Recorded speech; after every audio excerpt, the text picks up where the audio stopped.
What's the recipe for a forgettable Pokemon design? Here, I've got an idea. Let's make a Pokemon that is a generic four-legged deer, caribou, elk thing.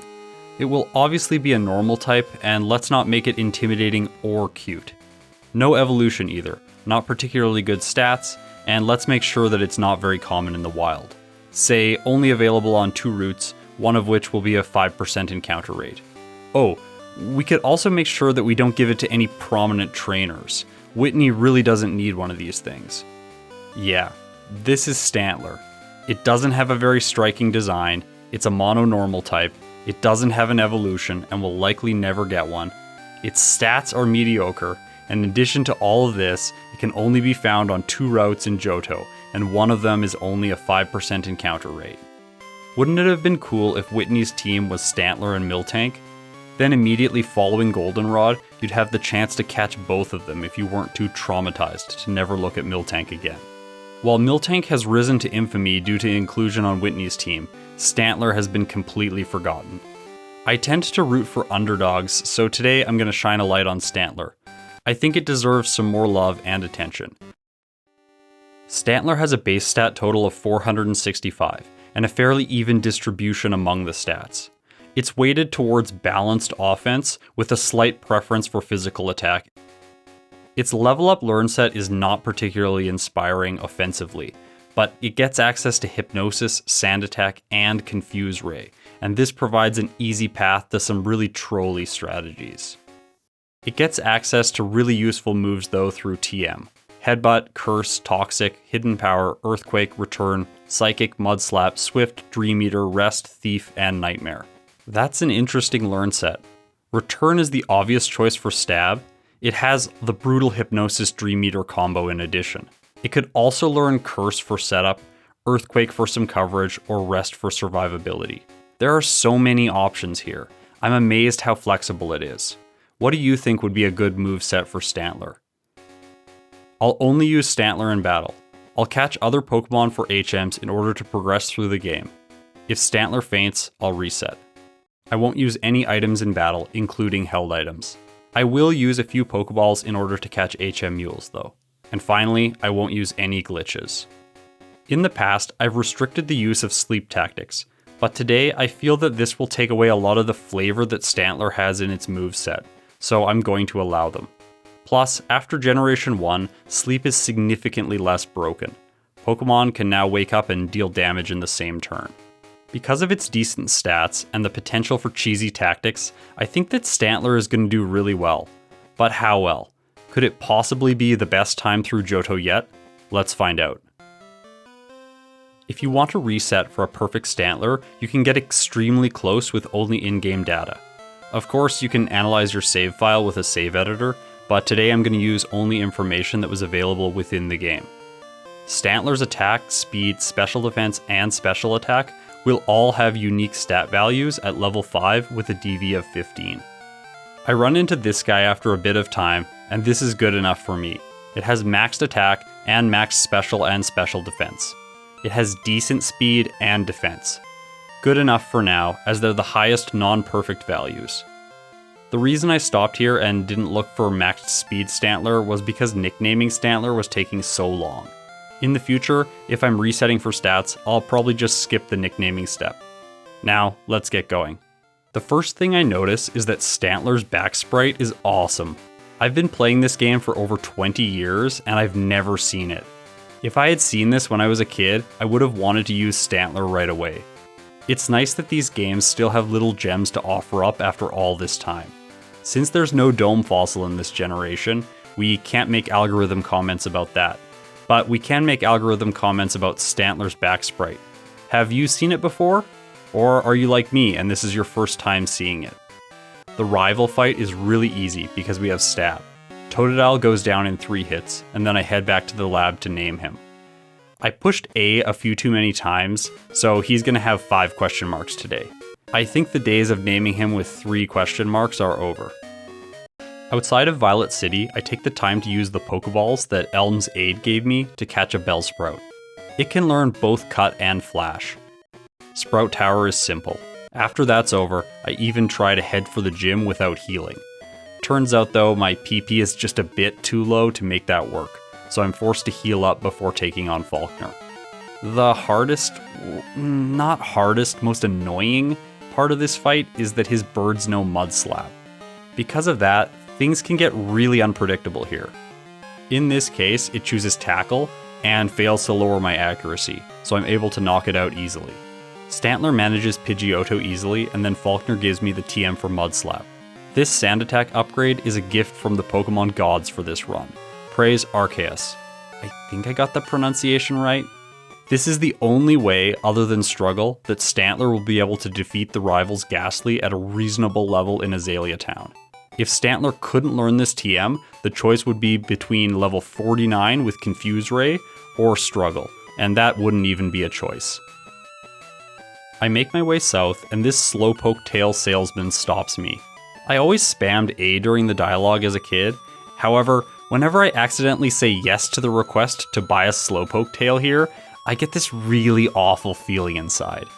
Because of that, I usually repeat the dialogue and say no just so I can feel a little bit better about myself.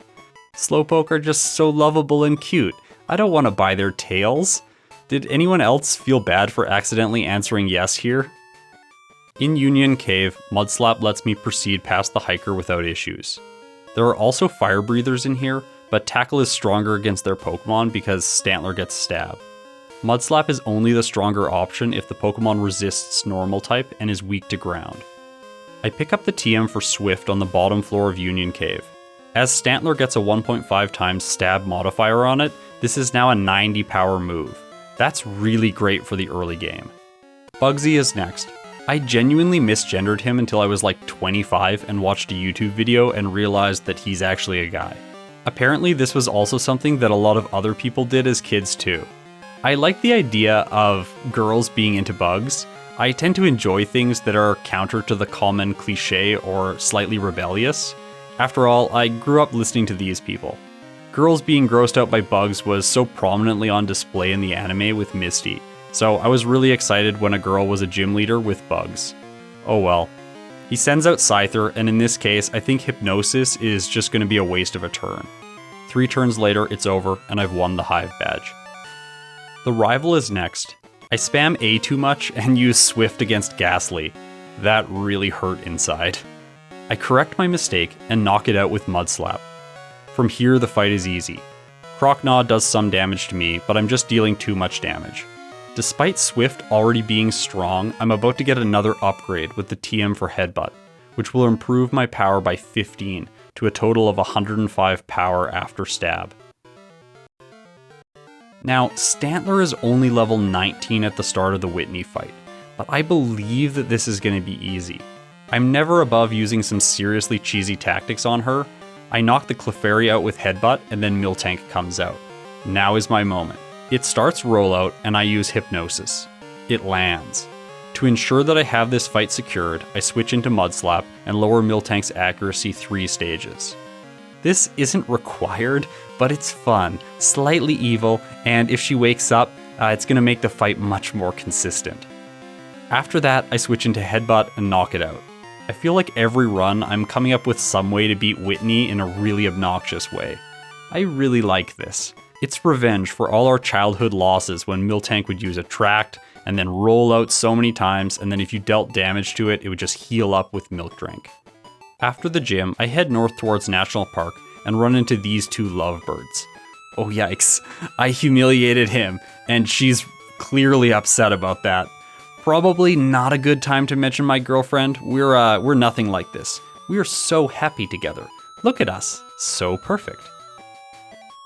In Ecruteak City, I battle the Kimono Girls first. This allows me to level up slightly before the optional rival fight, which I really like completing, because it's usually a fairly challenging fight. This is because the combo of Curse and Confusion tactics. In addition, Magnemite can stall you out because it's newly added Steel typing.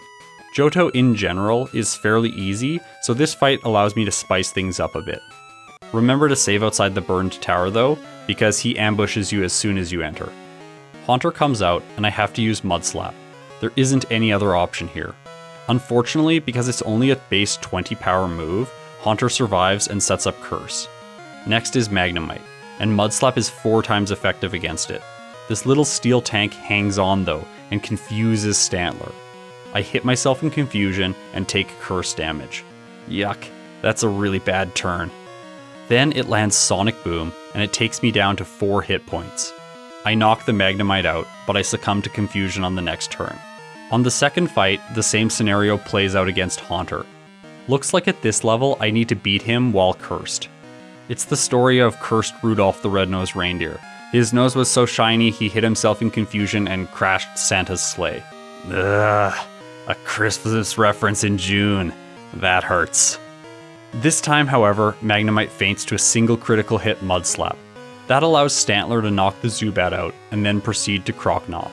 It can't deal much damage to me, but Curse is on the field. My first hit lands, and that makes it clear that I've won this fight. Okay, Morty is next, but the trainers in his gym are really scaring me. Not with their ghosts. Well, yes, with their ghosts, but it's not because the ghosts are scary. My girlfriend and I watch horror movies all the time together. The reason that I'm scared here is that I'm really not doing much damage to them. This is going to mean that Morty is guaranteed a curse against me with his first Ghastly. Luckily, due to movesets, the Gengar is actually the only Pokemon that can directly damage Stantler. It knows Dream Eater, and that's the only move that can hit a normal Pokemon. To make things easier, I head to Olivine City. I train a bit along the way and complete the first portion of the lighthouse.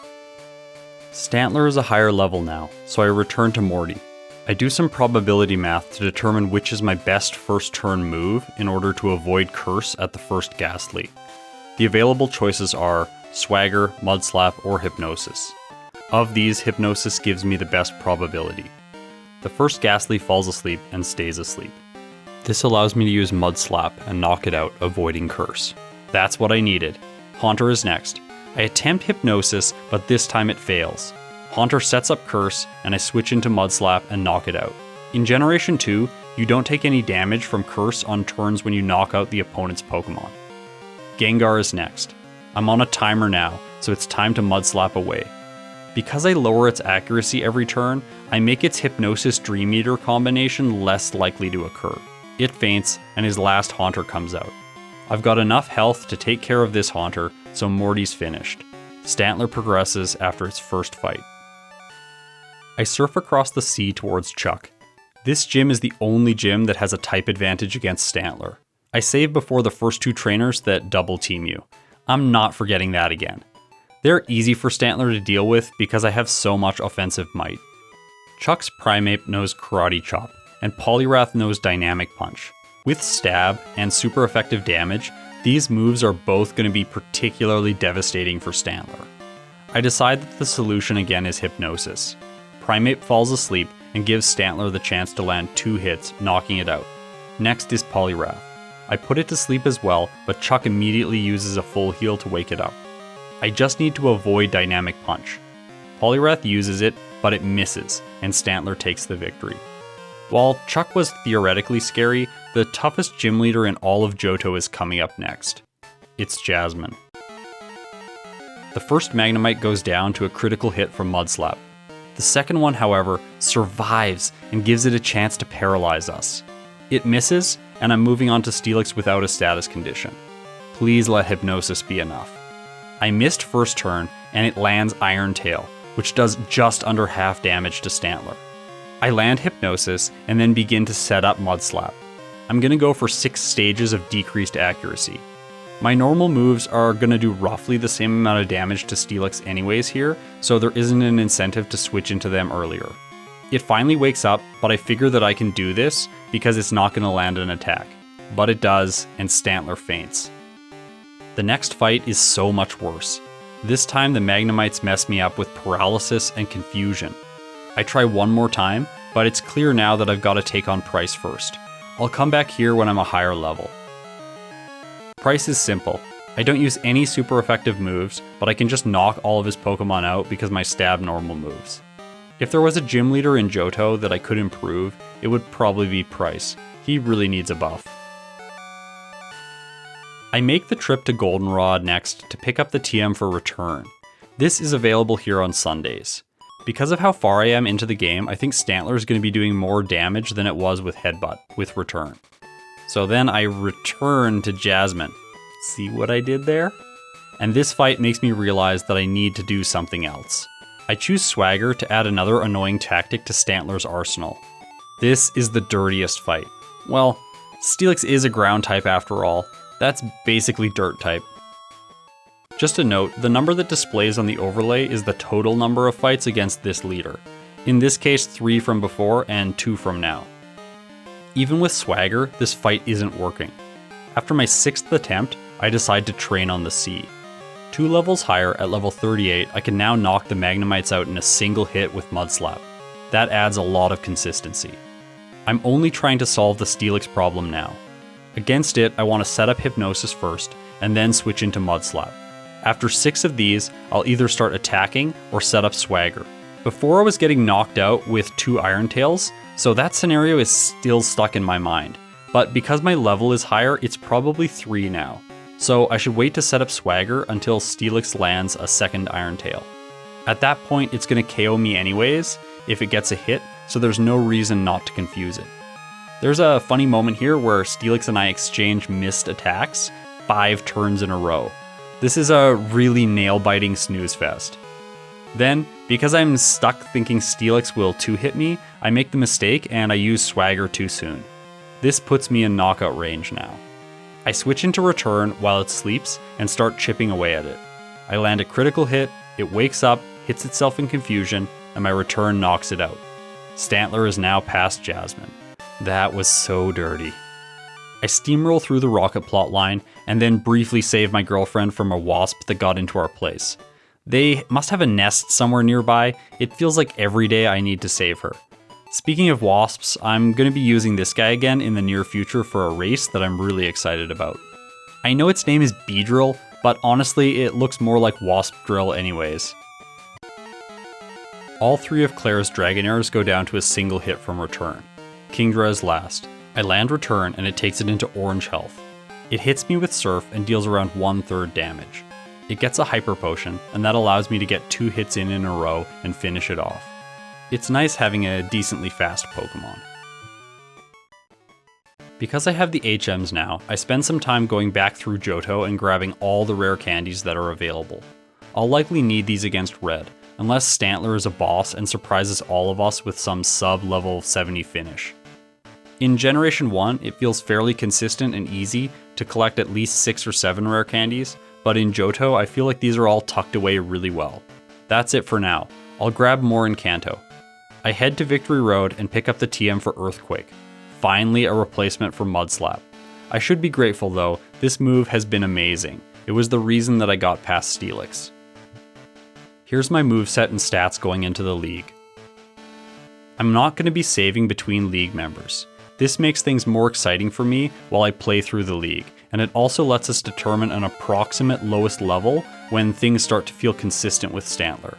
Will is first. His psychic types aren't much of an issue for Stantler because of our high base power stab return. This utilizes our high attack stat as well. Executor sets up Reflect, and this makes the next Slowbro incredibly annoying because it additionally sets up Curse. It lands Psychic, but Stantler doesn't take too much damage. After it's out of the way, the final Xatu is no issue. We're moving on to Koga. While most of his Pokemon are poison types, Earthquake isn't particularly useful here. The additional bug typing makes them resist it so that Return will actually do more damage. I was actually informed by the comments that Venomoth is actually a flying grass type, not a grass flying type. And that's because look at how prominent its wings are. Very clearly flying type is the most important type. Fortress is one case where Earthquake is actually better. Steel resists normal and Earthquake will do neutral damage here. It takes 3 hits to knock out. Usually I say that this thing's not an issue because it can't deal much damage, but that isn't exactly true. However, this fight nothing bad happens. Muck is the other exception. Earthquake does super effective damage to it and knocks it out. Finally, Crobat takes 2 hits to knock out. Because I'm taking it into red health with my first attack, Koga heals it. After that, I'm able to land 2 consecutive hits and get the victory. Bruno could be an issue. Hitmontop isn't a problem. We outspeed Hitmonlee, but Hitmonchan can get a chance to use Mach Punch. Machamp is what I'm truly worried about here though. It knows Cross Chop, and it uses it first turn. However, it misses, and Stantler takes it into red health, triggering a potion. After that, I land 2 consecutive hits, and I've made it past him. No shameful Bruno loss this time. Karen leads with Umbreon, a truly frustrating Pokemon to play against in a solo challenge. I confuse Umbreon to hopefully avoid a sand attack. In retrospect, I should probably have just spammed Return or went with a slightly higher risk but higher reward Hypnosis. After Umbreon goes down, this fight gets significantly easier. I'm able to knock out Vileplume, Gengar, Murkrow, and Houndoom with a single hit each. So that wasn't nearly as painful as it was last time. She went easy on me. Thanks, Karen. Lance is next. Gyarados leads, and I get a critical hit knocking it out. Against the first Dragonite, I get paralyzed, and then it lands a critical hit Hyper Beam. Pure luck is always such an unfortunate way to end a league run, so I'll keep attempting at this level. This is where I learn the true power of Fortress. On the next 2 league runs, I arrive here and do my regular Earthquake spam, thinking it's going to just consistently spam Swift after setting up spikes. However, this isn't what happens. It uses Explosion and deals a massive amount of damage to Stantler. I do survive, but just barely. The earlier league attempt didn't suggest to me that I should have rest on my moveset, so I'm completely unprepared. That allows Crobat to use Wing Attack and knock us out. With rest, I'm able to get past Koga even if Fortress uses Explosion. Bruno is next, and this time Machamp actually lands Cross Chop, and it immediately knocks Stantler out. So I need to make an adjustment for this fight as well. The shame of being defeated by Bruno is cut so deep. On my 5th league attempt, I use Hypnosis against Machamp. I take damage from Hitmonchan every fight, and I can't knock the Machamp out in a single hit. That means that the only way to get past this at this level is to ensure that it won't damage me. I land Hypnosis, and that allows me to knock it out. Funny enough, Bruno uses a healing item, and he chooses a Max Potion while Machamp is asleep. Bruno, you need to study Pokemon a bit. Here's some advice. Make a YouTube channel. Just upload all your battles from Kanto, and people in the comments will give you all the information you need. That is, providing that your ego can take it. That's how I've slowly improved my battling abilities. You see, my ego could take it because I have a girlfriend, and telling people about her really compensates for all the mean but helpful comments. Lance is last. My heart was beating here. I want this run to remain competitive with Qwilfish's time. Gyarados isn't a one-hit. It sets up Rain Dance, which doesn't matter, and then I knock it out. Against the first Dragonite, I use Hypnosis. I want to avoid paralysis if possible. Unfortunately, it wakes up and paralyzes me anyways.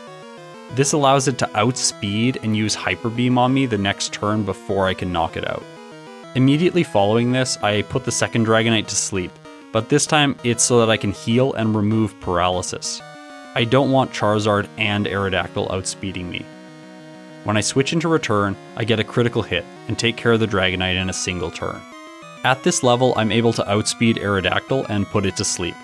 Since it's a flying type, I can't use Earthquake, so I just have to use Return, but it actually does a surprising amount of damage. Only 2 hits required. Charizard is next. I skip Hypnosis here and knock it out over 2 turns. His ace, Dragonite, comes out, and I luck out with another Hypnosis. Feels like 100% accuracy right now. Believe me though, that's not always gonna be the case. Oh no, the pain is coming. But because it's working really well here, I'm able to knock the Dragonite out and take the victory. Just before we move on to Kanto, I want to mention that I read all the comments. I appreciate every piece of feedback that you've given me. Thanks for helping me make the content better. If I end up deciding not to implement your suggestion for my content or for my channel, just know that I did deeply consider it. It's a dream come true for me to have this channel, and I want to do everything I can to continue to raise the level of the content I make for all of you. One way that I'm making the content better is by learning more about these games, and I couldn't do that without your comments about my choices in the game. These allow me to learn new, interesting things after each video release. So here are 2 major lessons that I learned from your comments on my Qwilfish video. Number 1. If you use Minimize, moves like Stomp and Body Slam will either have their power or damage doubled. That depends on what generation you're playing. From Generation 6 and onwards, the accuracy checks will also be bypassed.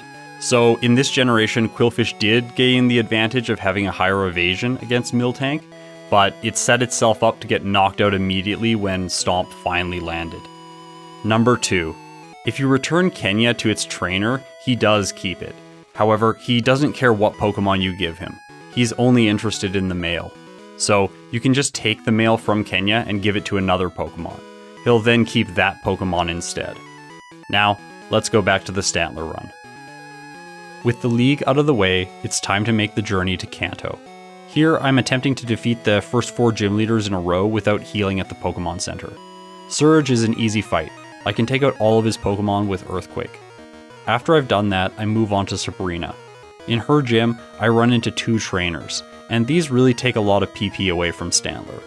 Stantler makes quick work of her team with Return. Physical moves are great against Psychic types. After that, Erica's gym also depletes my PP. There are 3 mandatory trainers in here. After I finished her off, I move towards Fuchsia City, and I'm really trying my hardest to preserve my PP. I reset twice to skip trainers on Cycling Road. However, I forgot this trainer was waiting for me once I exit Cycling Road. So I make the misplay and I use my last PP of Return here. That means I can't defeat Janine because she leads with Crobat. I forgot this was her lead, so I heal Stantler. If I did this again, I would have flown to Saffron and grabbed the TM for Psychic instead. It would have been very powerful against her poison types, and by teaching Stantler another move, I would have replenished PP. By doing that, I would have been able to defeat all 4 of these leaders without healing.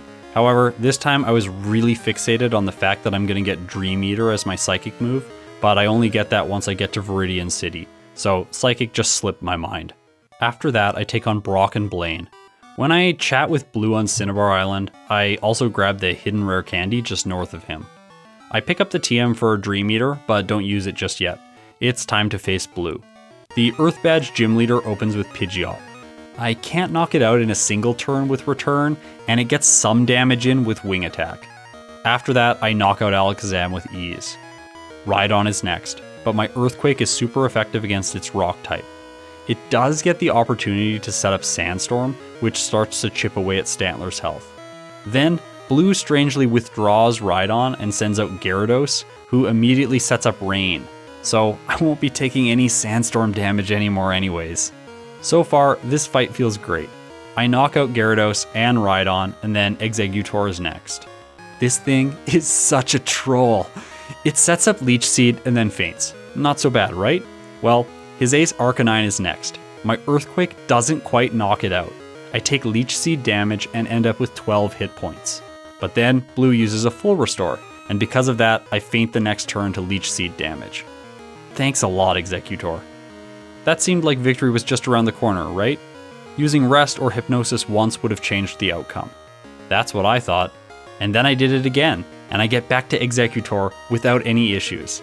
I decide to use Hypnosis here to avoid the Leech Seed. However, I proceed to miss 3 turns in a row, and Exeggutor uses Solar Beam and gets a critical hit that knocks Stantler out. When I was playing this challenge, I laughed out loud here. If I had just spammed Return, it would have gone down and done nothing to me. Great. On the next fight, I get back to Exeggutor, and this time I miss Hypnosis 3 times again before I finally put this thing to sleep. I heal up, but this time I don't wake up in time, and it lands Solar Beam, and Stantler faints from Leech Seed damage again. On the next fight, I get back to Exeggutor, but I want to heal this time. I try to put it to sleep and end up fainting against Solar Beam again. On fight 5, I finally get what I need, and Exeggutor goes to sleep right away. You'd think Hypnosis has like a 5% accuracy with the luck that I just got. Finally landing the sleep status against Exeggutor allows me to finish off this fight without any issues. It looks like Stantler is going to be behind Qwilfish's time now. I really thought there was a chance of beating it, and I think there was if I didn't get this awful luck against Blue. I teach Stantler Dream Eater in the place of Rest, and then I go head to head with the ultimate Johto challenge, Red. Pikachu outspeeds but misses Thunder. I knock it out with Return in a single hit. Next is Espeon. but it outspeeds and does a lot of damage. Because my attack doesn't take it down, this fight's over. I was fairly sure that I wasn't going to make it past him at level 62, so I just used my rare candies and try at level 72. I did save before I used them and before I used the Dream Eater TM, so I can reset if this is a bad level or if it's a bad moveset. At this level, I'm outspeeding both the Pikachu and the Espeon. The former goes down in a single hit, but the latter survives and sets up Reflect. That's really annoying. Because of that, I'm not doing much damage to Snorlax. When I first thought about this fight, I thought the Dream Eater would be good as a substitute recovery move. I don't need to sleep to use it, and I can drain Snorlax when it goes to sleep. However, I forgot that Snorlax likes to set up with Amnesia on the first turn, so Dream Eater basically does nothing here, and that prevents me from effectively healing. Snore complicates this because I'm losing health every turn, even when Snorlax is asleep. If I can just get to Venusaur and heal with a super effective Dream Eater, that's really what I need. I pull it off and I heal up, and I knock it out in 2 hits. Charizard is next. However, my Hypnosis misses twice and Stantler faints. My next fight I make better choices. I knock Pikachu and Espeon out in 1 hit. Next is Snorlax, and this time I spam Return. This allows me to get past it ASAP, without it stalling for a rest and using Snore. Venusaur is next. I put it to sleep, and then a critical hit with Dream Eater knocks it out and fully heals Stantler. Charizard is next. I decide not to use Hypnosis because it's risky and it might miss, so I use 2 returns instead and knock it out. Blastoise is last. It's more defensive, so I go for Hypnosis here. I want to take this slow and ensure that I can defeat him. I use Dream Eater twice to heal up. Then I switch into Return. It finishes the Blastoise off.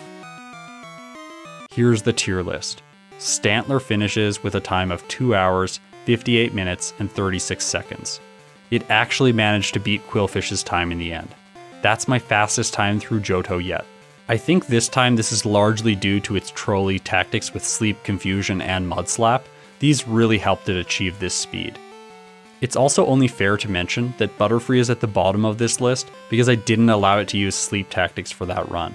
I also think that Heracross would get a much faster time if I redid it with my current knowledge and routing. I'd like to redo some of these runs in the future to fix their rankings, but I'm not sure what sort of content is the best way to do it. For now, I'll prioritize complete playthroughs with new Pokemon. Thanks so much for watching. If you enjoy my content, like, subscribe, comment, grab a Dome Fossil, and share this video with a friend. If you're looking for ways to help out beyond that, consider supporting me on Patreon. You'll become part of this awesome credit sequence, regardless of the amount that you end up pledging. Link is in the description. Thanks so much to everyone who's contributed so far, by the way. You're helping me make the time to produce this content, and I appreciate it so much. I love doing this. But the most important thing is that you're here watching. Thanks so much, you're incredible, and I'll see you in my next video.